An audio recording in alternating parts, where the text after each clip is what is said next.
Hello students, परीक्षा जवळ येत आहेत, त्यामुळे विद्यार्थी आपापल्या अभ्यासाला लागलेले आहेत। इंग्रजीमध्ये अभ्यास करत असताना विद्यार्थ्यांसमोर सर्वात मोठी अडचण असते ती म्हणजे रायटिंग स्किल। रायटिंग स्किल कशा पद्धतीने लिहायचं, रायटिंग स्किल आम्हाला लिहिणं अवघड जात आहे, सो आम्ही त्यासाठी काय करावं असे वेगवेगळे प्रश्न येत आहेत। सो त्यासाठी आज मी स्पेशल एक व्हिडिओ बनवलेला आहे, ज्यामध्ये मी तुम्हाला संपूर्ण रायटिंग स्किल एकाच व्हिडिओमध्ये समजावून सांगणार आहे। Writing skill in one shot. So बघा, प्रत्येक पॉइंट मी तुम्हाला इथे क्लिअरली सांगणार आहे। संपूर्ण प्रॉपर पॉइंट सर्व इन डिटेल आपण बघणार आहोत। यामध्ये आपण काय काय पाहणार आहोत तर तुम्हाला दिसत असेल स्क्रीनवर letter, dialogue writing, drafting a speech म्हणजे स्पीच कशा पद्धतीने लिहायची, इन्फॉर्मेशन ट्रान्सफर मध्ये non verbal to verbal, verbal to non verbal, expand the theme. Expand the theme मध्ये आपल्याला लिहायचं आहे न्यूज आणि स्टोरी, हे दोन्हीही आपण बघणार आहोत। प्रत्येक क्वेश्चन ऑर मध्ये कशा पद्धतीने आहे हेही आपल्याला अभ्यासायचं आहे।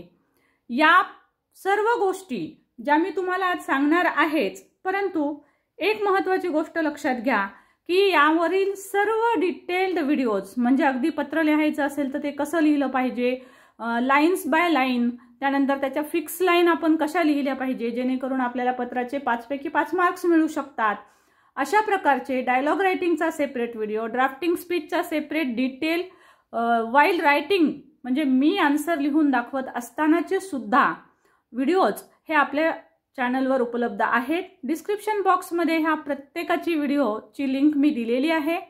सो तुम्हाला जर याचा आणखी इन डिटेल अभ्यास करायचा असेल तर तो प्रत्येक व्हिडिओ यापैकी कोणताही तुम्हाला हवा असलेला व्हिडिओ तुम्ही जरूर आपल्या चॅनलवरून डिस्क्रिप्शन बॉक्समधून लिंक घेऊन तो जरूर पहा।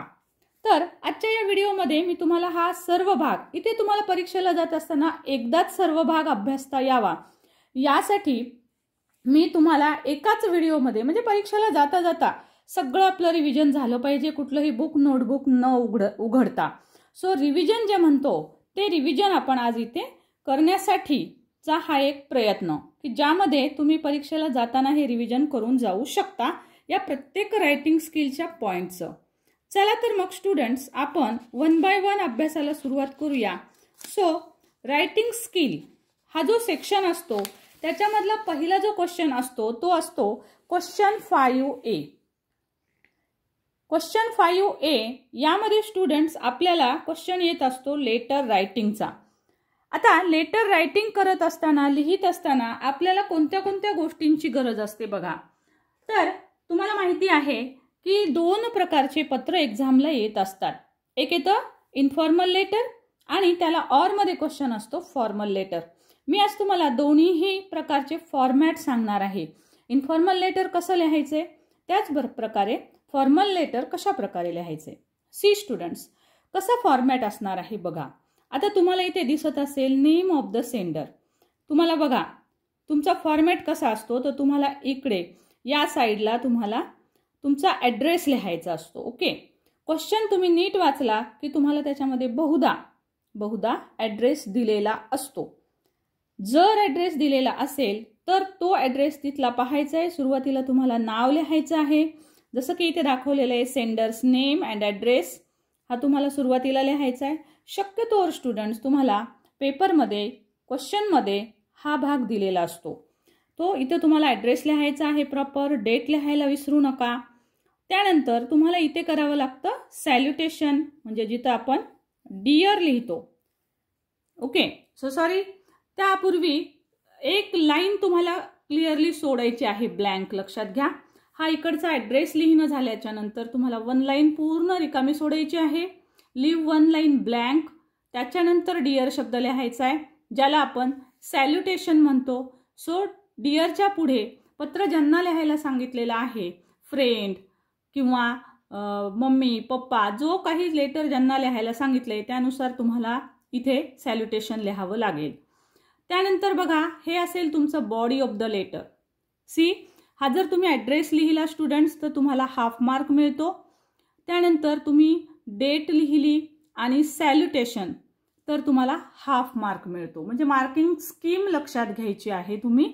ॲड्रेसला हाफ मार्क असतो, त्यानंतर सॅल्युटेशनला हाफ मार्क असतो. त्यानंतर आपल्याला खाली साधारणतः 3-4 पॅरेग्राफ्स लिहायचे आहेत. हे जे पॅरेग्राफ्स तुम्ही लिहिणार आहात त्यातला मेन पॅरेग्राफ जो असतो तो असतो तुम्हाला क्वेश्चन दिलेला असतो, त्यामध्ये जी थीम सांगितलेली असते ती आपल्याला इन डिटेल इथं लिहायची असते. प्रत्येक पॉईंटचं आपल्याला वर्णन करून लिहायचं असतं. हा असेल तुमचा बॉडी ऑफ द लेटर, याला असतो 2.5 मार्क. स्टुडंट्स लक्षात घ्या, हा पॅरेग्राफ खूप महत्त्वाचा असतो. डिटेल्ड व्हिडिओची लिंक डिस्क्रिप्शन बॉक्समध्ये आहे. पत्र कसं लिहायचं, किती पॅरेग्राफ पाडायचे ते मी स्वतः पत्र लिहून त्याचाही व्हिडिओ लिंकमध्ये मी दिलेला आहे, डिस्क्रिप्शन बॉक्समध्ये दिलेला आहे, तो जरूर पहा. तर इथे तुम्हाला बॉडी ऑफ द लेटर लिहायचं आहे. त्याच्यानंतर एक एंडिंग पॅरा लिहायचा असतो बघा. कन्वे माय हाय रिगार्ड्स या पद्धतीनं तुम्हाला एक एंडिंग पॅरा लिहायचा असतो. क्लोजिंग ऑफ द लेटर असंही याला म्हणतात. याला पण हाफ मार्क असतो स्टुडंट्स. हा आपल्या पत्राचा शेवट असतो. आता पत्राचा शेवट तुम्ही बघा या पद्धतीनं करू शकता. युअर्स लव्हिंगली किंवा your loving son or your loving friend या पद्धतीनं. आणि सगळ्यात शेवटी लिहायचं असतं name of the sender. So students, body of the letter झाल्याच्या नंतर लक्षात घ्या की हा जो भाग आहे महत्त्वाचा तो तुम्ही लक्षात घ्यायचा आहे. तो म्हणजे तुम्हाला इथं क्लोजिंग पॅरा लिहायचा आहे. ओके, हा बॉडी ऑफ द लेटर म्हणजे 3 पॅरेग्राफ लिहिले तुम्ही, तर हा एक क्लोजिंग पॅरेग्राफ लिहायचा आहे, याला असतो हाफ मार्क. त्यानंतर क्लोजिंग पॅरेग्राफमध्ये तुम्हाला कन्वे माय हाय रिगार्ड्स या प्रकारचा एक महत्त्वाचा एंड करणं आवश्यक असतं. त्यानंतर एंडला आपल्याला कशा पद्धतीनं प्रॉपर एंडिंग पाहिजे, तर युअर्स लव्हिंगली किंवा युअर लव्हिंग सन फ्रेंड असं तुम्ही लिहू शकता योग्य ते. त्यानंतर तुम्हाला सगळ्यात शेवटी लिहायचं आहे name of the sender. Okay, so students, सगळ्यात महत्त्वाची गोष्ट असते इथे ते नेम तुम्ही सेंडरचं लिहिता तर तुम्ही पत्रात जे तुम्हाला नाव दिलेलं आहे तेच नाव लिहा. स्वतःचं नाव अजिबात लिहू नका. त्यानंतर लक्षात घ्यायचं ह्या सर्व पॉईंट्समध्ये 1 मार्क जो असतो that is for grammar. So students, अशा पद्धतीनं तुम्हाला पत्र जे आहे ते लिहायचं असतं. म्हणजे 5 मार्क कशा पद्धतीनं असतात बघा स्टुडंट्स. कुठलाही रायटिंग स्किलचा भाग लिहित असताना फॉर्मॅट इज इम्पॉर्टंट. लक्षात घ्या, याच मेथडने तुम्ही फॉर्मॅट जर लिहिलात बघा, तुम्ही पत्ता लिहिलात तुम्हाला हाफ मार्क मिळणार आहे. सॅल्युटेशन लिहिलं की तुम्हाला इथे हाफ मार्क मिळणार आहे. बॉडी ऑफ द लेटरमध्ये तुम्हाला लँग्वेज तुमची किती छान आहे त्याच्या पद्धतीनं 3-4 पॅरेग्राफ्स तुम्ही नक्की लिहायचे आहेत. तिथे तुम्हाला 2.5 मार्क आहेत. क्लोजिंग पॅराला हाफ मार्क आणि प्रॉपर एंड केला तुम्ही तर तिथे सुद्धा तुम्हाला हाफ मार्क आहे. आणि अगदी ग्रॅमॅटिकल जर मिस्टेक्स नसतील तर त्याला 1 मार्क आहे. सो अशा पद्धतीनं बघा स्टुडंट्स, तुम्हाला संपूर्ण 5 मार्क्सचा हा भाग असेल. तुम्हाला जर हा डिटेल व्हिडिओ पाहायचा असेल तर इन्फॉर्मल लेटरचा हा जो भाग आहे, क्वेश्चन आहे, आन्सर आहे विथ सोल्युशन, हे इन डिटेल तुम्हाला डिस्क्रिप्शन बॉक्समध्ये त्याची लिंक दिलेली आहे. तो व्हिडिओ तुम्ही जरूर पहा. त्यानंतर आपण पाहणार आहोत फॉर्मल लेटर. ओके, आता फॉर्मल लेटर कुणाला जर लिहायचं असेल तर ते कशा पद्धतीनं लिहायचे. खूप जण विद्यार्थी विचारतात की कोणतं लेटर लिहावं, फॉर्मल लिहावं का इन्फॉर्मल लिहावं. तर स्टुडंट्स, मी सजेस्ट करेल की इन्फॉर्मल लेटरमध्ये काही फिक्स लाईन्स असतात.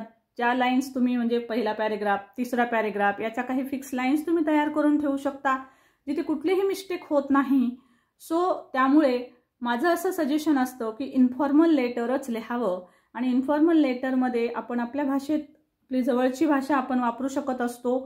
सो त्यामुळे तुम्हाला बरंच काही लिहिता पण येतं आणि तिथे मार्क्स तुम्हाला मिळू शकतात. सो तुम्हाला जर फॉर्मल लेटर इझी जात असेल तर तुम्ही तेही लिहू शकता, नो प्रॉब्लेम. आता बघा फॉर्मल लेटरमध्ये काय काय करायचं असतं हा पण प्रश्न असतो क्वेश्चन 5A मध्ये. सो इन्फॉर्मल किंवा फॉर्मल यापैकी तुम्हाला एकच पत्र लिहायचं असतं स्टुडंट्स. सो तुम्हाला कशा पद्धतीनं हे लिहायचं असतं बघा. आता ह्या पत्रामध्ये महत्त्वाचा फरक काय असतो बघा. इथे आपण सेंडर्स ॲड्रेस लिहिला, इन्फॉर्मलमध्ये पण आपण असाच लिहितो. त्याच्या खाली आपल्याला आणखी एक ॲड्रेस असतो बघा इथे 2च्या खाली आणखी एक ॲड्रेस असतो. फॉर्मल लेटर जे आहे ते तुम्हाला कुठल्या तरी व्यवस्थापकाला, मॅनेजरला किंवा स्कूलला काही आलेला असेल लेटर तुम्हाला लिहायला, तर हेडमास्टरला अशा पद्धतीनं तुम्हाला लेटर जे आहे ते लिहावं लागतं. तर त्यांचाही पत्ता इथं लिहिणं गरजेचं असतं. त्यामुळे एक महत्त्वाचा डिफरन्स लक्षात घ्या, फॉर्मल लेटरमध्ये 2 पत्ते येतात आणि इथे दोन्हीही पत्त्यांना मार्क आहेत. सो ज्यांना हार्ड जातं तर त्यांनी हे क्वेश्चनसुद्धा सोडवायला हरकत नाही, कारण इथे तुम्हाला इथे हाफ मार्क मिळतो आणि या ॲड्रेसला सुद्धा हाफ मार्क मिळतो. ओके, सो हे ॲड्रेस जे आहेत त्याची थोडी प्रॅक्टिस जर तुम्ही केलीत क्वेश्चन पाहून तर तुम्हाला हे दोन्हीही ॲड्रेस लिहिता येतात. हा दुसरा ॲड्रेससुद्धा सहसा पेपरमध्ये, क्वेश्चन पेपरमध्ये तो दिलेला असतो. नसेल दिलेला तर तुम्हाला तो तुमच्या विषयानुसार मनाने लिहावा लागतो. त्यानंतर सब्जेक्ट लिहायचा असतो, जो तुमचा सब्जेक्ट दिलेला असेल. त्यानंतर बघा याच्यामध्ये महत्त्वाची गोष्ट सॅल्युटेशन जो आहे, सब्जेक्ट आणि सॅल्युटेशन याला मिळून हाफ मार्क असतो स्टुडंट्स. सो सब्जेक्ट लिहायला विसरू नका. आणि सॅल्युटेशन इथे तुम्हाला रिस्पेक्टेड सर जर लिहिलं तर रिस्पेक्टेड सर हे तुम्हाला कुठेही चालणार आहे. ओके, हे सॅल्युटेशन तुम्हाला कोणत्याही पत्रासाठी, कोणत्याही फॉर्मल लेटरसाठी चालतं. त्यामुळे तुम्ही रिस्पेक्टेड सर सगळीकडे लिहू शकता फॉर्मल लेटरमध्ये. सो बघा, त्याच्यानंतर सुरुवातीला तुम्हाला फॉर्मल लेटरमध्ये काय करावं लागतं, तर तुम्हाला सेल्फ इंट्रोडक्शन द्यावं लागतं किंवा जो सब्जेक्ट आहे तुम्हाला एक्झाममध्ये आलेला त्याचं इंट्रोडक्शन तुम्हाला सुरुवातीच्या पॅरेग्राफमध्ये करावं लागतं. त्याच्यानंतर तुम्हाला main body of the letter लिहावं लागतं. ह्या बॉडी ऑफ द लेटरमध्ये त्यांनी जो विषय दिलेला आहे त्याचे काही पॉईंट्स दिलेले असतात, त्याचं शांतपणे जास्त पॉईंट करून तुम्हाला इन डिटेल पॉईंट्स म्हणजे वाक्य बनवून तुम्हाला इथे तुमच्या भाषेत वाक्य बनवायचे, लक्षात ठेवा. सो तुमच्या भाषेमध्ये वाक्य बनवून तुम्हाला इथे बॉडी ऑफ द लेटर तयार करायचा आहे. म्हणजे हा पहिला पॅरेग्राफ असणार आहे इंट्रोडक्शनचा, जो की तुमच्या सब्जेक्टशी धरून असेल. त्यानंतर बॉडी ऑफ द लेटर लिहा, जे गिव्हन पॉईंट्स दिलेले आहेत. त्यानंतर तुम्हाला क्लोजिंग पॅरा लिहायचा आहे. क्लोजिंग पॅरामध्ये तुम्हाला प्रॉपर एंड करणं आवश्यक आहे. शेवटी थँकिंग यू लिहा. त्यानंतर एंड करायचा आहे, युअर और युअर्स लिहायचं आहे. लक्षात ठेवा, हा युअर्स इथे अपोस्ट्रॉफी नसतो. सो युअर्स लिहायचं आहे, अपोस्ट्रॉफी लिहू नका. आणि युअर्सच्या खाली नेम ऑफ द सेंडर लिहायचं आहे. याला तुम्ही जर क्लोज व्यवस्थित केलेला असेल, पत्र शेवटी व्यवस्थित लिहिलेलं असेल, पत्राचा शेवट, तर त्याच्यासाठी हाफ मार्क असतो. इथे बॉडी ऑफ द लेटरला कमी मार्क असतात, लक्षात घ्या. इन्फॉर्मल लेटरमध्ये इथे 2.5 मार्क असतात, परंतु फॉर्मल लेटरमध्ये बॉडी ऑफ द लेटरला 2 मार्क असतात, लक्षात घ्या. त्यामुळे हा पत्रसुद्धा लिहिलं फॉर्मल लेटर तरी काही हरकत नाही, उलट ती पण चांगलीच गोष्ट राहणार आहे. परंतु फॉर्मल लेटरची लँग्वेज लक्षात ठेवा, ही फॉर्मल असते. पाल्हाळ लावून खूप सारे वाक्य लिहून या पत्रामध्ये चालत नाही. सो मुद्देसूद लिहावं लागतं. सो तुम्हाला जर मुद्देसूद, छोट्या वाक्यांमध्ये जास्त माहिती, अशा पद्धतीचं लिखाण तुम्हाला जर येत असेल इंग्रजीमध्ये, तर तुम्ही नक्की अशा प्रकारचं पत्र हे लिहू शकता. सो इथेही तुम्हाला चांगले मार्क्स पडू शकतात. याही क्वेश्चनसाठी, ग्रामरसाठी 1 मार्क जो आहे तो फिक्स असतो. बघा, कुठल्याही रायटिंग स्किलच्या क्वेश्चनसाठी स्टुडंट्स 1 मार्क जो आहे तो दिलेला आहे. Specially 1 mark. See, use correct of grammar in the letter, it is for 1 mark. 1 mark हा तुमच्या ग्रामरसाठी प्रत्येक बीटला आहे. सो ग्रॅमॅटिकली सेंटेन्स करेक्ट लिहा, छोटे छोटे सेंटेन्स लिहा, म्हणजे ग्रामर मिस्टेक्स होणार नाहीत. Use different kinds of structures, वेगवेगळ्या प्रकारच्या स्ट्रक्चरची वाक्य जरूर करा, म्हणजे तुमचं रायटिंग स्किल सुधारेल. आणि रायटिंग स्किल जर आणखी खूप हार्ड जात असेल तर वेगवेगळे व्हिडिओज हे आपल्या चॅनलवर आहेत. रायटिंग स्किल सोपं जाण्यासाठी नेमकं काय करायचं याचा व्हिडिओ मी कालच टाकला होता. सो तो जरूर पहा. त्याच्यामध्ये काय केलं पाहिजे म्हणजे तुम्हाला रायटिंग स्किल सोपं जाईल हे तुम्हाला समजेल. सो डिस्क्रिप्शन बॉक्समध्ये त्याचीही लिंक आहे, तोही व्हिडिओ जरूर पहा. So this is what about letters. Okay, question 5A मधला हा क्वेश्चन आपण पाहिला. त्याच्यानंतर स्टुडंट्स आपल्याला पाहायचा आहे question 5B. Okay, question 5B जो असतो हा असतो डायलॉग रायटिंगवर. अतिशय सोपा असा हा प्रश्न असतो. याच्यामध्ये ऑरचा प्रश्न असतो, ड्राफ्टिंग अ स्पीच. ओके, बघा 2 बीट्स येतात. डायलॉग रायटिंग B1 मध्ये असतो, ह्याला ऑर मध्ये असतो ड्राफ्टिंग अ स्पीच. स्पीच म्हणजे एक भाषण लिहायचं असतं. सो तुम्हाला लक्षात ठेवायचं आहे की डायलॉग रायटिंग हा खूप सोपा भाग आहे. तर तुम्ही डायलॉग रायटिंग जरूर लिहा.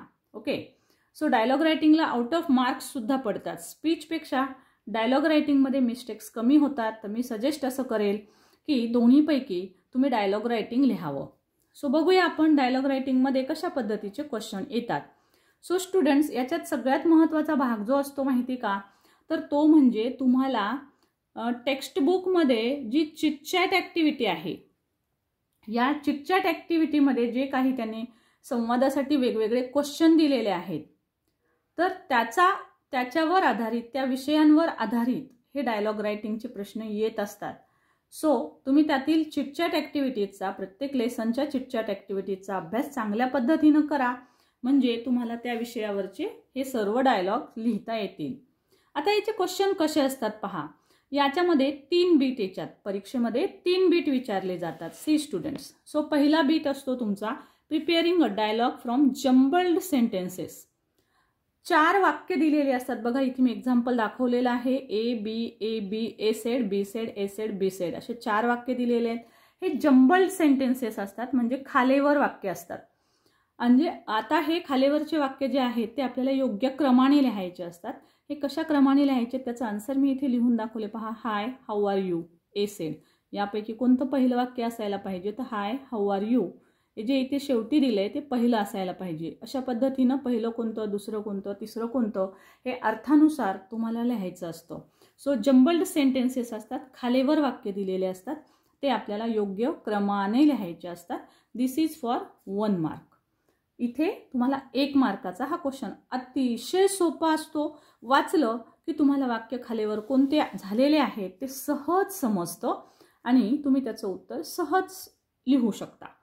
त्यानंतर याच्यामध्ये दुसरा बीट जो असतो स्टुडंट्स, तो असतो कंप्लीट द फॉलोइंग डायलॉग. बघा, कंप्लीट द फॉलोइंग डायलॉग. आता याच्यामध्ये सुद्धा तुम्हाला मी आत्ताच सांगितल्याप्रमाणे चिटचॅटची तयारी करा. त्यामधून तुम्हाला हे उत्तर डायलॉग जे आहेत ते तुम्हाला डेफिनेटली फिलअप करता येतील, कंप्लीट करता येतील. आता काय असतं ह्याच्यात बघा, अशा पद्धतीनं 2 प्रश्न दिलेले असतात. सी स्टुडंट्स, ए मध्ये प्रश्न दिलेला आहे हु इज युअर फेवरेट टीचर, आणि पुन्हा याचाच प्रश्न दिला आहे why do you like her or him. So 2 प्रश्न दिलेले असतात, दोन्ही प्रश्नांची उत्तरं लिहायची असतात. सो लक्षात ठेवा की प्रश्नाचं उत्तर हे कंप्लीट सेंटेन्समध्ये लिहा. ओके, तुम्हाला प्रश्नाचं उत्तर हे कंप्लीट सेंटेन्समध्ये लिहायचं आहे. आपण डायलॉगमध्ये शक्यतोवर बोलीभाषा वापरतो, परंतु या प्रश्नाच्या उत्तरासाठी कंप्लीट सेंटेन्समध्ये आन्सर लिहिणं अपेक्षित असतं. So write your answer in complete sentence. Okay, फक्त प्रश्नांची उत्तरं लिहायची आहेत. You will get 1 mark again. So ह्या बी बीटसाठी सुद्धा 1 मार्क असतो. एचा 1, बीचा 1, 2 झाले. त्यानंतर याच्यामध्ये तिसरा बीट असतो and that is writing a dialogue on given theme. तुम्हाला काय केलेलं असतं बघा, एक डायलॉग लिहायचा आहे, तुम्हाला प्रिपेअर करायचा आहे. सो याच्यामध्ये सुद्धा डायलॉग लिहित असताना तुम्हाला 3 वेगवेगळ्या प्रकारचे अर्थपूर्ण संवाद लिहायचे असतात. 3 वेगवेगळ्या प्रकारचे अर्थपूर्ण संवाद, त्यासाठी 3 गुण असतात. ओके, सो मी तुम्हाला आत्ताच सांगितलं की ए बीटसाठी 1 मार्क, बी साठी 1 मार्क आणि हा सी साठी 3 गुण. असे 3 आणि हे 1 2 म्हणजे 5 गुणाचा हा पूर्ण प्रश्न असतो. सो स्टुडंट्स, आता तुम्हाला पाहायचं आहे की हा डायलॉग आपण कशा पद्धतीनं लिहावा लागतो किंवा थीम ही कशा पद्धतीची येते. So students, see here. So आता आपल्याला पाहायचं आहे कशा पद्धतीचा हा डायलॉग असतो. Okay, see here. बघा, प्रश्न दिलेला आहे इथं, develop a dialogue between 2 students about their schools. तुम्हाला थीम दिलेली आहे, तुम्हाला डायलॉग लिहायचा आहे दोघांमधला. 2 स्टुडंट्स अबाउट देअर स्कूल्स, स्कूलबद्दल बोलत आहेत. सो कोणतेही 2 स्टुडंट्स तुम्ही घ्यायचे, जसं इथं दाखवलेत, राजू सेड, संजू सेड, आणि ह्या दोघांमधला अबाउट देअर स्कूल, त्यांच्या शाळेबद्दलचा हा डायलॉग जो आहे तो इथे प्रिपेअर केलेला तुम्हाला दिसेल. ओके, सो स्टुडंट्स, या पद्धतीनं तुम्हाला डायलॉग लिहायचा असतो. 2 स्टुडंट इथं राजू आणि संजू घेतलेत. तुम्ही ए सेट बी सेट घेऊ शकता किंवा तुमच्या फ्रेंड्सची नावं लिहू शकता. सो एनी टू पर्सन्स तुम्हाला चूज करायचे आणि ह्या दिलेल्या थीमवर तुम्हाला डायलॉग लिहायचा असतो. कसा लिहायचा काय नाही याचाही व्हिडिओ आहे इन डिटेल. सो डिस्क्रिप्शन बॉक्समध्ये त्याची लिंक आहे, तेही जरूर अभ्यासा. ओके स्टुडंट, सो अशा पद्धतीनं तुम्ही जर हा प्रश्न सोडवला तर याचे तुम्हाला 5 पैकी 5 मार्क्स निश्चित मिळणार आहेत. हा क्वेश्चन जर तुम्हाला हार्ड जात असेल तर याला ऑरमध्ये क्वेश्चन असतो ड्राफ्टिंग अ स्पीच. आता ड्राफ्टिंग अ स्पीच म्हणजे भाषण. ओके, सो तुम्हाला थोडक्यात काय तर इथं भाषण लिहायचं असतं. सो तुम्हाला काहीतरी इव्हेंट दिलेली असते आणि त्याच्याबद्दल तुम्हाला भाषण तयार करायचं असतं, स्पीच तयार करायची असते. ड्राफ्ट म्हणजे भाषण तयार करणे. सो ड्राफ्टिंग अ स्पीच म्हणजे तुम्हाला भाषण तयार करायचं आहे. सो तुम्ही कशा पद्धतीनं बोलाल भाषण करत असताना, सेम सगळं तसंच, फक्त इथे लिहायचं आहे. ओके, सो आता त्याच्यासाठी आपल्याला काय काय करावं लागतं तर इन डिटेल तर व्हिडिओ आहे, तो जरूर पहा. पण त्यात महत्त्वाच्या कोणत्या गोष्टी आहेत, कारण मी इथे फक्त फॉर्मॅट सांगते आहे. तुम्हाला जर डिटेल प्रत्येकाचा अभ्यास करायचा असेल तर you have to see detailed videos. Okay, so बघा याच्यामध्ये तुम्हाला लिहायचं आहे. सुरुवात तुम्हाला करावी लागते dear friends, respected madam, teacher, अशा प्रकारे विषय कोणता आहे त्यानुसार तुम्हाला सुरुवात करावी लागते.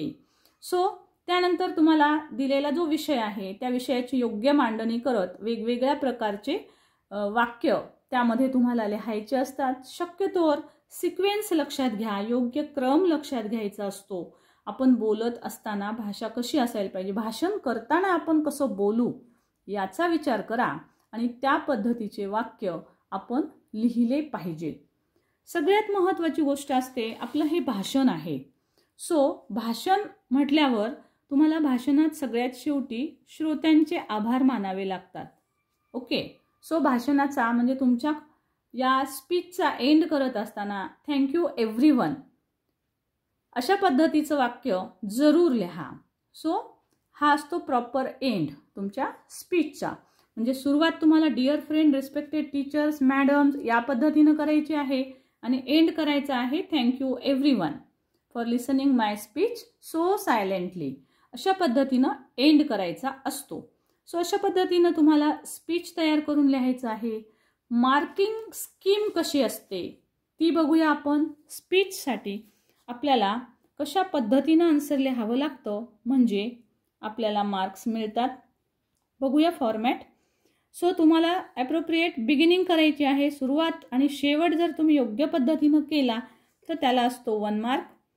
त्यानंतर सर्व बॉडी ऑफ द लेटर, प्रत्येक क्वेश्चनमध्ये बघा तुम्ही बॉडी ऑफ द लेटरला 2 किंवा 2.5 मार्क असतात प्रत्येक ठिकाणी. म्हणजे मेन पॉईंट्स जे दिलेले असतात त्या पॉईंट्सचं तुम्ही जे वर्णन करून त्याचे अधिक वाक्य इन डिटेल जे लिहिता त्या सर्व वाक्यांना तुम्हाला 2 मार्क्स असतात. So body of the letter लिहा, याला 2 मार्क असतात. त्यानंतर पहा तुम्हाला म्हणजे तुम्ही कशा पद्धतीनं छान लिहिले, सिक्वेन्सनी लिहिले, याला सुद्धा तुम्हाला इथे 1 मार्क असतो. त्यानंतर सगळ्यात शेवटी महत्त्वाचा भाग ग्रॅमॅटिकल स्ट्रक्चर्स तुमचे करेक्ट असतील तर त्यासाठी तुम्हाला 1 मार्क असतो.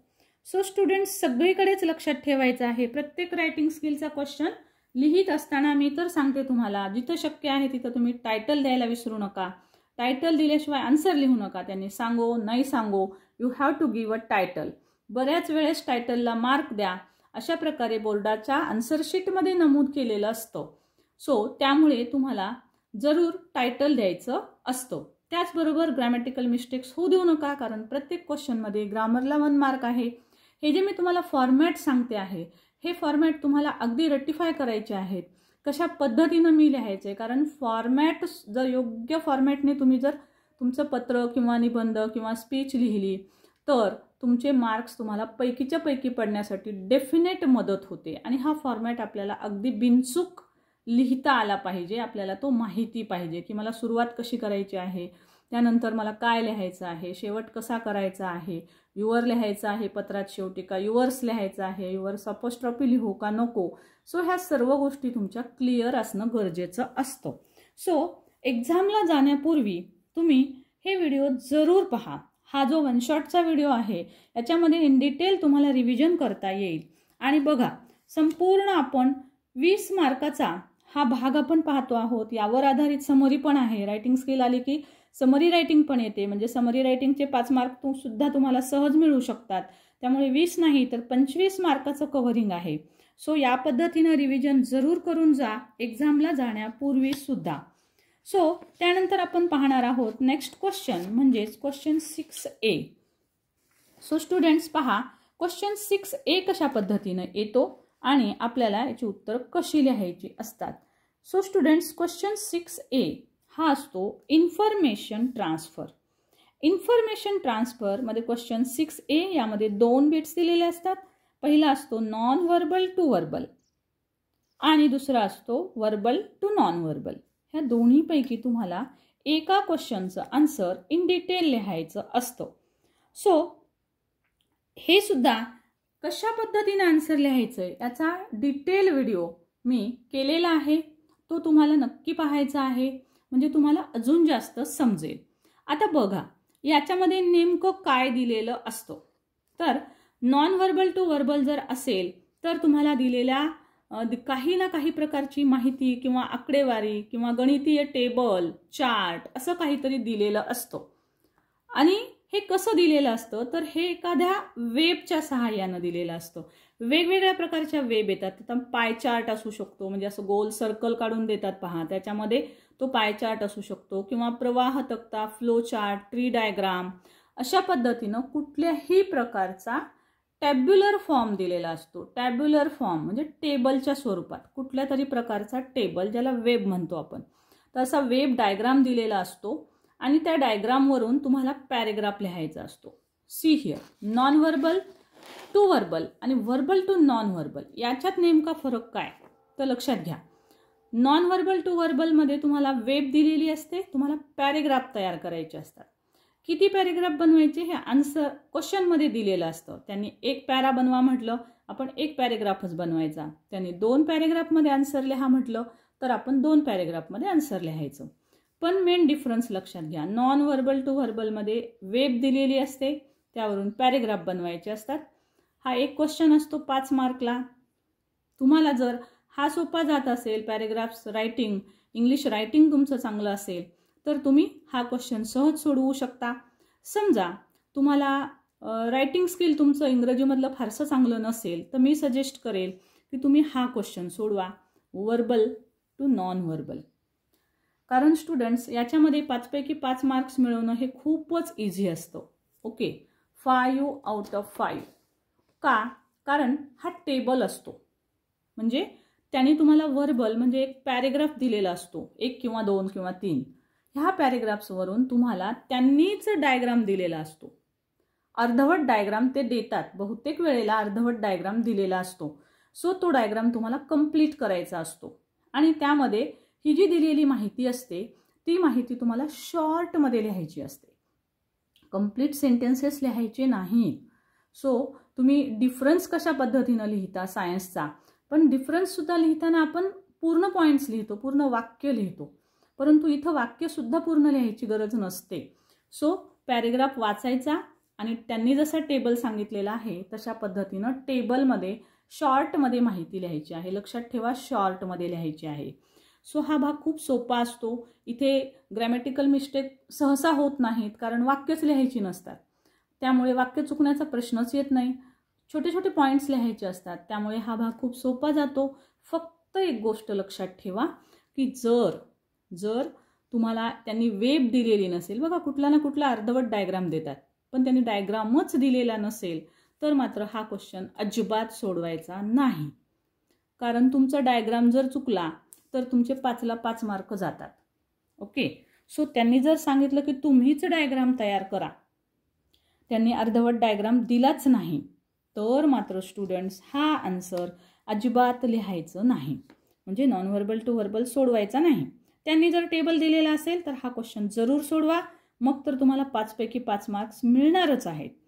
त्यासाठी माझे व्हिडिओ जरूर पहा, ज्याच्यामध्ये मी डिस्क्रिप्शन बॉक्समध्ये लिंक दिलेली आहे. अतिशय इझी वे आहेत, की ज्यामधनं हे आन्सर कसे लिहायचे हे मी तुम्हाला स्वतः सोडवून दाखवलेलं आहे. सो आता बघूया मार्किंग स्कीम बघूया. नॉन व्हर्बल टू व्हर्बलचा क्वेश्चन असेल तर टायटलसाठी 1 मार्क असतो. गिवन पॉईंटसाठी 2 मार्क. आता तुम्हाला पाठ झालं असेल. गिवन पॉईंट्स प्रत्येक क्वेश्चनमध्ये पहा रायटिंग स्किलच्या गिवन पॉईंट्सचे आपण जे काही 5-6 वाक्य बनवून लिहिणार आहोत, 7-8 वाक्य बनवून लिहिणार आहोत त्यासाठी 2 मार्क असतात. त्यामुळे हा मेन पॉईंट असतो, लक्षात घ्या. हे वाक्य तुम्हाला बनवायचे असतात. त्यानंतर ग्रामरला 1 मार्क असतो. एंड आणि बिगिनिंग जर योग्य असेल तर याला 1 मार्क असतो. अशा पद्धतीनं हा 5 मार्क्सचा क्वेश्चन असतो. तसाच पॅरेग्राफमधून वेब जर लिहित असतो म्हणजे व्हर्बल टू नॉन व्हर्बल तर यामध्ये सुद्धा टायटलला 1 मार्क असतो. म्हणून मी नेहमी सांगते टायटल सगळीकडे द्या. कसं द्यायचं काय नाही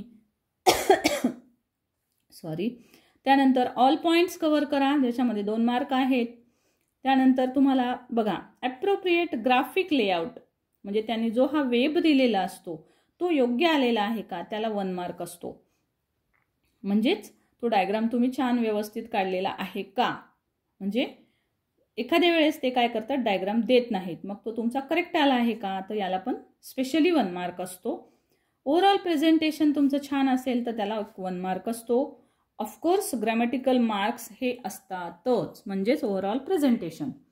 अशा पद्धतीनं बघा हा अतिशय महत्त्वाचा असा क्वेश्चन 6A मधला हा क्वेश्चन असतो.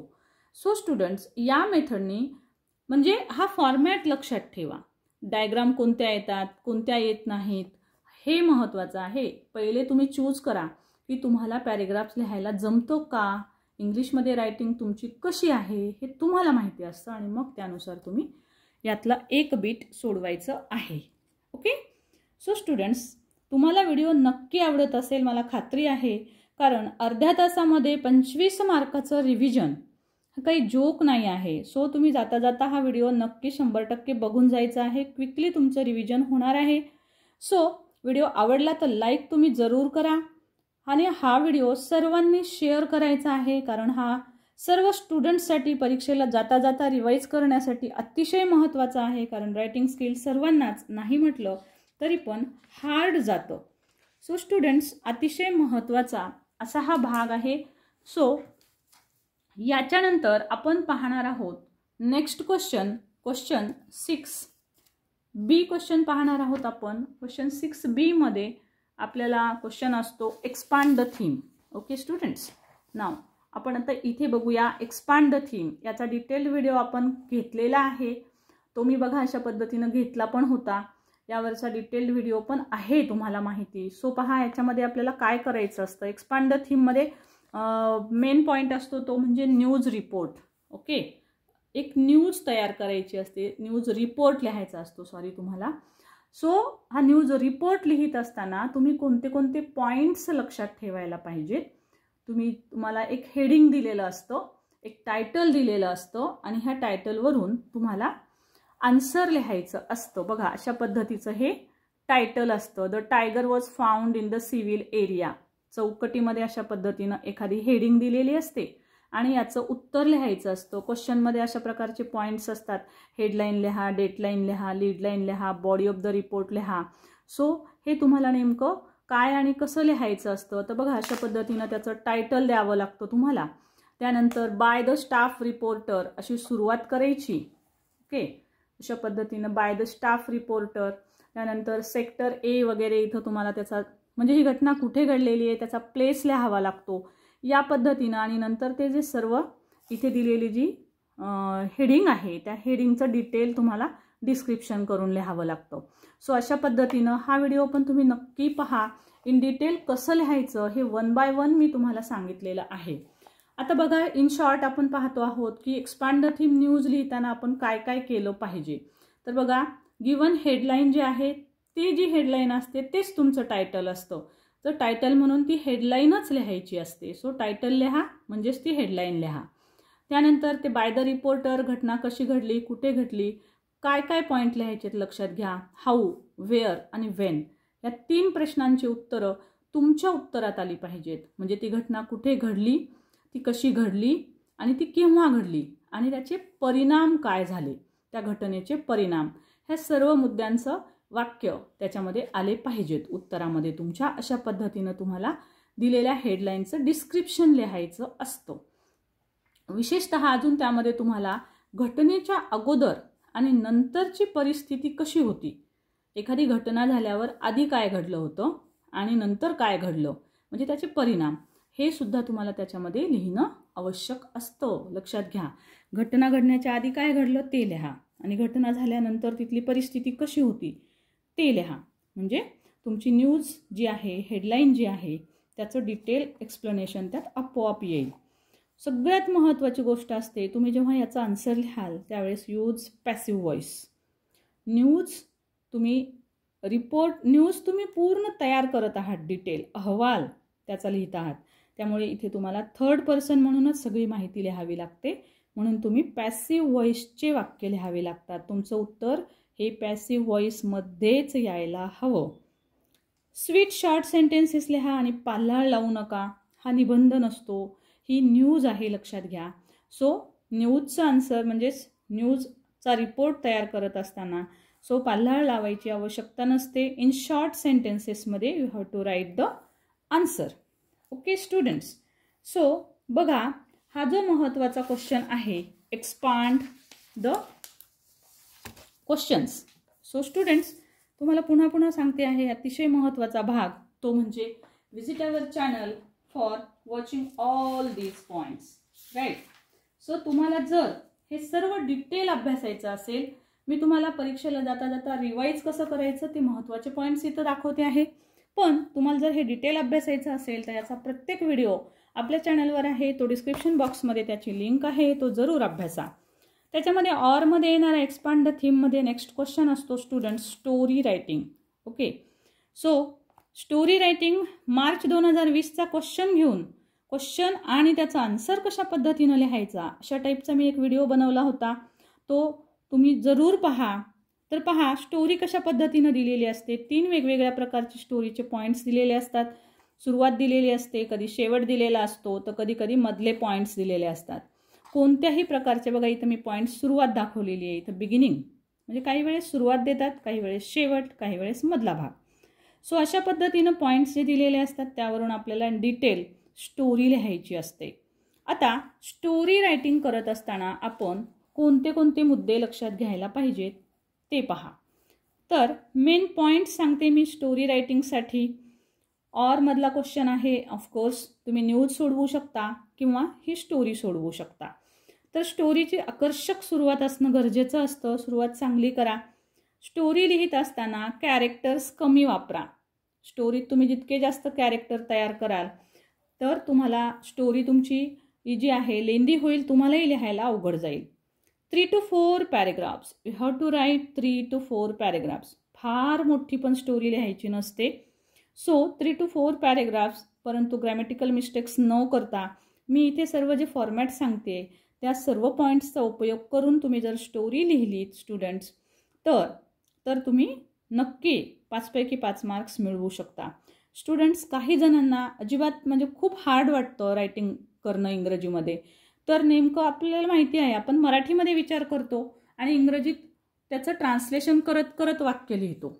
सो तशाही प्रकारची एक स्टोरी यावर मी स्पेशल व्हिडिओ बनवला होता की मराठीत आपण काय तयार करू. तुम्हाला फार हार्ड जात असेल तर पहिले मराठीत लिहा आणि जस्ट प्रॅक्टिससाठी घरी, आणि मग ती मराठी लिहून ती इंग्लिशमध्ये ट्रान्सलेट करा. ते कसं करायचं त्याचाही व्हिडिओ डिस्क्रिप्शन बॉक्समध्ये आहे, तो जरूर पहा. म्हणजे तुम्हाला लक्षात येईल की how to prepare, how to develop our sentences. तर बघा, त्याच्यानंतर महत्त्वाचा पॉईंट आहे ट्विस्ट. ट्विस्ट तयार करायचा आहे, कलाटणी, काहीतरी समथिंग न्यू डिफरंट आयडिया द्यायची असते स्टोरीला, म्हणजे तुमची स्टोरी आकर्षक बनेल. त्यानंतर तुम्हाला टायटल लिहिणं गरजेचं आहे स्टोरीसाठी, तिथे मार्क असतो 1 मार्क. मोरल लिहायचं आहे, it is the ending of the story. स्टोरीची ही एंड असतो हा. सो मोरल लिहिणं हे खूपच गरजेचं असतं. सो मोरल म्हणजे लेसन, त्या स्टोरीवरून आपण काय शिकलो हे आपण लिहायचे. मोरल नाव लिहू शकता किंवा मोरल नाव न लिहिता सुद्धा तुम्ही त्यामधून काय शिकलात ते लिहू शकता. बिगिन अँड एंड प्रॉपर करणं आवश्यक असतं, त्याला 1 मार्क असतो. सगळ्यात महत्त्वाची गोष्ट, use past tense. Okay, use past tense. Story ही नेहमी भूतकाळात लिहावी लागते. प्रेझेंट टेन्स तुम्हाला वापरता येत नाही एक्सेप्ट डायलॉग. डायलॉग जर लिहायचे असतील स्टोरीमध्ये तर तुम्ही तिथे पास्ट टेन्स वापरू शकता. बाकी तुम्हाला पास्ट टेन्स वापरायचा नसतो. So students, this is what about story writing. So students, तुम्हाला नक्की हा व्हिडिओ 10वीच्या विद्यार्थ्यांना, 12वीच्या बोर्डच्या विद्यार्थ्यांना तर हा खूपच हेल्पफुल ठरणार आहे. परंतु 8-9 पासून सर्व स्टुडंट्ससाठी रायटिंग स्किलचा हा भाग अतिशय महत्त्वाचा आहे. सो तुमच्या जे कोणी रिलेटिव्ज असतील त्यांना सुद्धा तो जरूर पाठवा. तुमच्या फ्रेंड्सला सुद्धा तो जरूर पाठवा, कारण ते सुद्धा सर्वजण जाता परीक्षेला जाता इन शॉर्ट याचं रिव्हिजन हे नक्की करू शकतात. म्हणजे बघा, 20 ते 25 मार्काचा भाग हा तुमचा केवळ पाऊण तासात होणार आहे. 40 मिनिटात, फक्त 40 मिनिटात तुमचं टोटल रिव्हिजन होणार आहे पूर्ण रायटिंग स्किलचं. सो हा व्हिडिओ नक्की जाता एक्झामला जरूर पहा. आवडला असेल तर लाईक करा, शेअर करायला विसरू नका. स्टुडंट्स, तुमच्या जास्तीत जास्त फ्रेंड्सपर्यंत हा पोहोचवा, कारण त्यांना जाता रिवाईज नक्की करता येईल. So students, thank you so much. Thank you for watching. Thank you.